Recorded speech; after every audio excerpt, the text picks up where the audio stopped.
Para facilitar a interação entre os centros produtores de conhecimento e o setor empresarial, desde 2004 foi pensado na estruturação obrigatória nessas instituições de um núcleo que tratasse, então, dessas questões dentro desses institutos. O Núcleo de Inovação Tecnológica, ele tem várias funções, mas a gente pode destacar algumas principais. Por exemplo, proteger adequadamente a propriedade intelectual que é gerada nessas instituições, fazer as parcerias e transferências de tecnologia com o setor empresarial e também atividade de empreendedorismo e incubação e aceleração de empresas.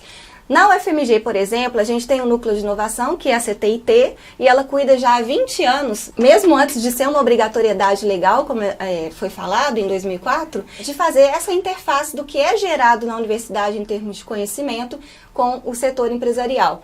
Qual que é a missão, então, de um núcleo de inovação? Ser um interlocutor das demandas que a sociedade traz, do ponto de vista de desafios tecnológicos e da competência que as universidades e centros de pesquisas têm para colaborar com o avanço nesse setor. O Euler já teve várias experiências, uma longa trajetória em ter conexão com o Núcleo de Inovação Tecnológica, inclusive com o UFMG. Seria muito bom que você contasse um pouco como que você percebe, né, desde que foi estruturado, desde a sua experiência, como isso tem evoluído, se o NIT realmente é uma instância que pode colaborar. Melhor forma de fazer isso, exemplificando, né? Assim, acho que trazendo com exemplos.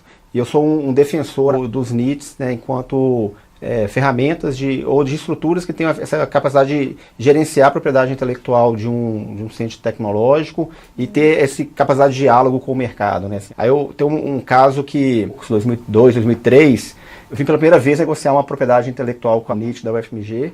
E eu lembro que o diálogo foi difícil, não porque as pessoas eram mal intencionadas ou protetoras, assim, tinham algumas regras e o diálogo era difícil nessa regra.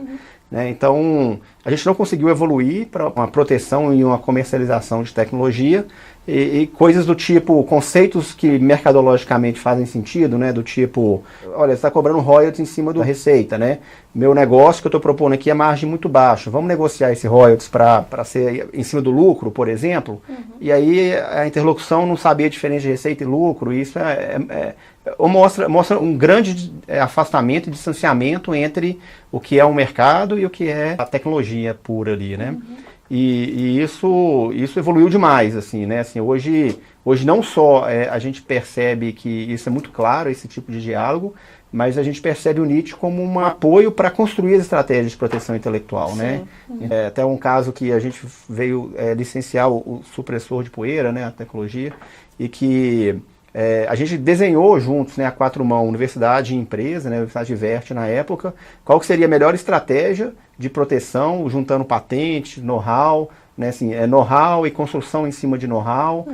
Então, assim, foram ideias que nem a empresa tinha às vezes e que o NIT conseguiu construir, colaborar em cima disso. Então, eu vejo nesses últimos anos uma evolução muito grande. Então, às vezes, eu fico até defendendo, tá? Eu chego na rua, as pessoas falam, mas não dá para conversar com o FMG, não sei o quê.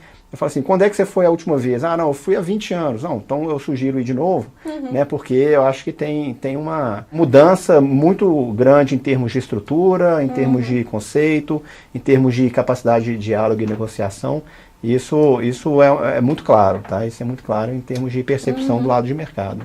Sem dúvida, o NIT ele tem esse desafio, né, de fazer essa interlocução que não é trivial, né? Então a gente tem uma lógica de pesquisa que já é instalada na universidade, tem uma lógica de atuação do setor empresarial, tem a questão de mercado, como você coloca, e no passar dos anos, o que mais as universidades precisam realmente estar atentas é que seja o NIT um instituto que vá colaborar, né, que vai ser um parceiro, tanto do ponto de vista interno, dos pesquisadores, que são aqueles que vão desenvolver as tecnologias que o núcleo vai trabalhar, mas também do setor, né, que vai fazer a parceria com a instituição que o NIT representa. Então, assim, a questão da valoração, por exemplo, não é uma atividade trivial. Então, os NITs hoje, se você coloca no arcabouço, voltando a falar do marco legal, como atribuições de um núcleo de inovação, é justamente ter competência e expertise para quê? Para valorar uma tecnologia. E valorar essa tecnologia de uma forma acertada, de uma forma que vai viabilizar o acesso dessa tecnologia pela sociedade. Porque a gente, quando está falando de um núcleo de inovação que está inserido dentro de uma lógica, de uma instituição que desenvolve pesquisas, né, como uma universidade, a gente tem que ter uma clareza muito grande da missão institucional, que é o quê? Dar acesso ao que é gerado, a ciência de alta qualidade, tecnologia que é gerada pelas instituições brasileiras. Então, o NIT realmente tem esse desafio. Eu concordo com você, eu acho que é uma trajetória de muito aprendizado, e muito aprendizado vem ainda, né? O Brasil, ele está aprendendo ainda, né, a ter as práticas de inovação e de interface universidade-empresa, mas a mensagem principal que a gente gostaria de deixar é que realmente a gente pode contar com o NIT como um parceiro nesse processo, né? Então, realmente como um facilitador de que essas interações aconteçam, que é a proposta maior que a gente está discutindo aqui, né, para desenvolvimento do Brasil na área da inovação.